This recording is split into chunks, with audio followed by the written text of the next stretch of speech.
Dear students, आज हम 7th class का प्रश्न नंबर 19 करने वाले हैं।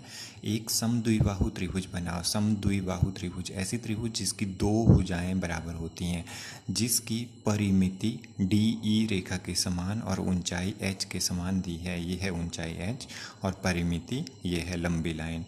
मैं आपको आज परिमिति के बारे में भी समझा देते हैं कि परिमिति होती क्या है। ठीक है,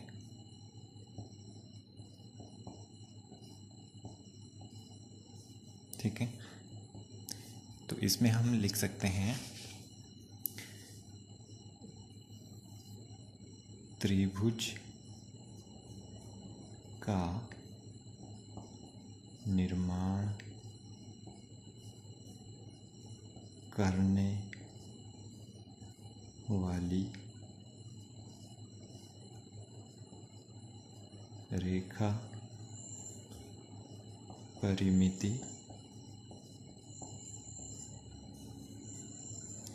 कहलाती है। त्रिभुज का निर्माण करने वाली रेखा परिमिति कहलाती है। ठीक है, इसको मैं उदाहरण के रूप में बता देता हूँ। जैसे मान लो ये है AB। अब हमें त्रिभुज का निर्माण करने के लिए तीन भुजाओं की ज़रूरत है, तो ये दूसरी हुई AC। ठीक है, परंतु अभी भी हमारी त्रिभुज नहीं बनी है, इसको यहाँ से बंद करना पड़ेगा। तो एक भुजा हमें यहाँ से भी चाहिए BC। ठीक है, तो ये त्रिभुज बन गई।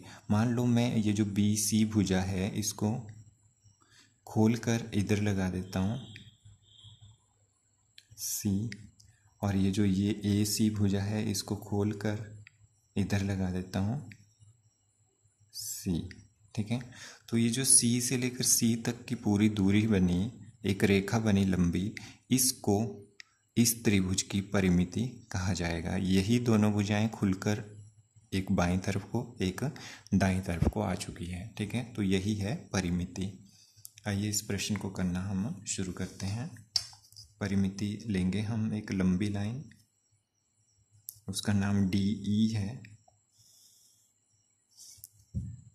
ये DE और ऊंचाई लेंगे h।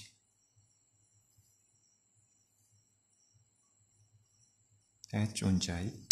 अब DE जो परिमिति ली हमने उसके बराबर एक मुख्य रेखा लेंगे यहाँ,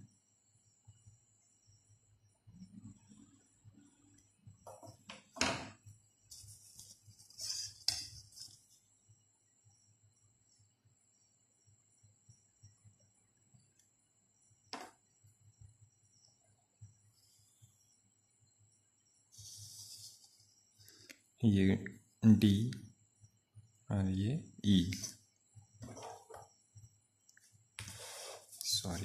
ये देखिए, ये हमने ये रेखा है, दी हुई परिमिति DE के बराबर यहाँ पर मुख्य रेखा ली, और ये हमारी ऊंचाई है। अब हम इस DE परिमिति का समद्विभाजन करेंगे। आधे से ज़्यादा प्रकार खोलें।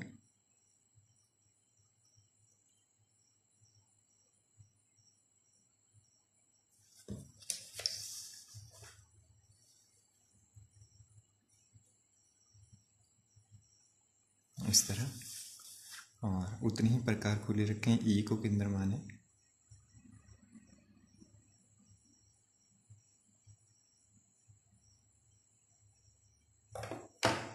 ये हो गया।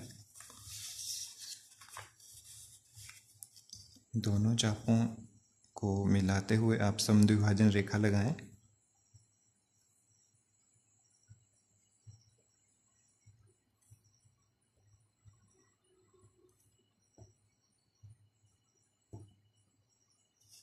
इस तरह, और यह हमारा बिंदु P। अब आपने क्या करना है, ये जो हमने ऊंचाई ली है h, इसके बराबर प्रकार खोलेंगे और बिंदु P पर रखकर ऊपर काट देंगे। ये चाप आपकी मेरी यहाँ इन दोनों चापों के बीच में आई है।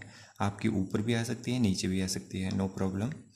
ठीक है। जहाँ ये चाप कट रही है वो है बिंदु सी। अब इसके बाद सी और डी को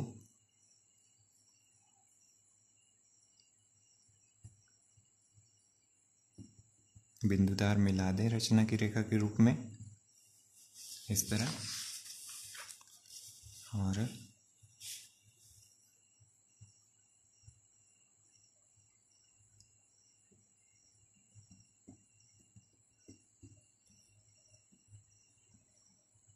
इस तरह ये होगी हमारे पास दो लाइनें। अब हम इनका भी समद्विभाजन कर देते हैं।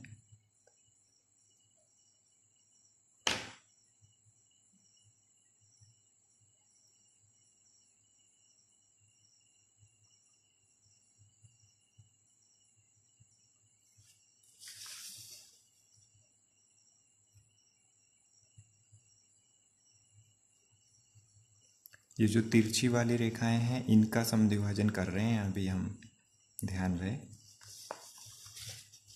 पहले ई और डी को केंद्र माना, अब सी को केंद्र मान कर दोनों तरफ इनका हम चापों को काटेंगे।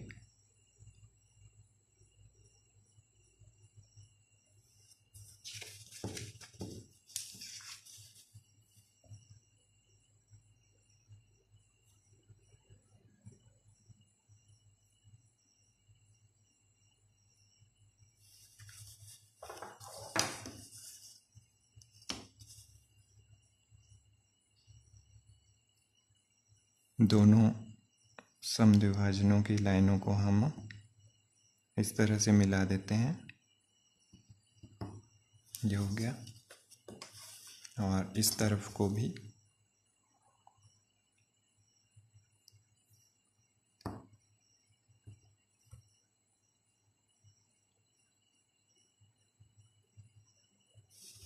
ये हो गया। अब आप देखते हैं ये जो तिरछी वाली दोनों समद्विभाजन रेखाएं हैं इन्होंने डी ई परिमिति वाली रेखा को दो बिंदुओं पर काटा है, एक यहाँ और एक यहाँ। इन बिंदुओं को नाम देते हैं हम ए और बी, ए एंड बी। और ए को सी से उत्तर रेखा के रूप में ये ऐसे, और बी को भी सी से मिला देंगे हम इस तरह, ठीक है। तो ये वही समद्विबाहु त्रिभुज है जो हमें प्रश्न में बनाने को कहा गया है, ठीक है। अगर हम इस त्रिभुज को इन दोनों भुजाओं को दोनों तरफ को खोल दें तो ये टोटल यहाँ तक पहुँच जाएंगी, ठीक है, और इसकी परिमिति कहलाएगी। Thank you.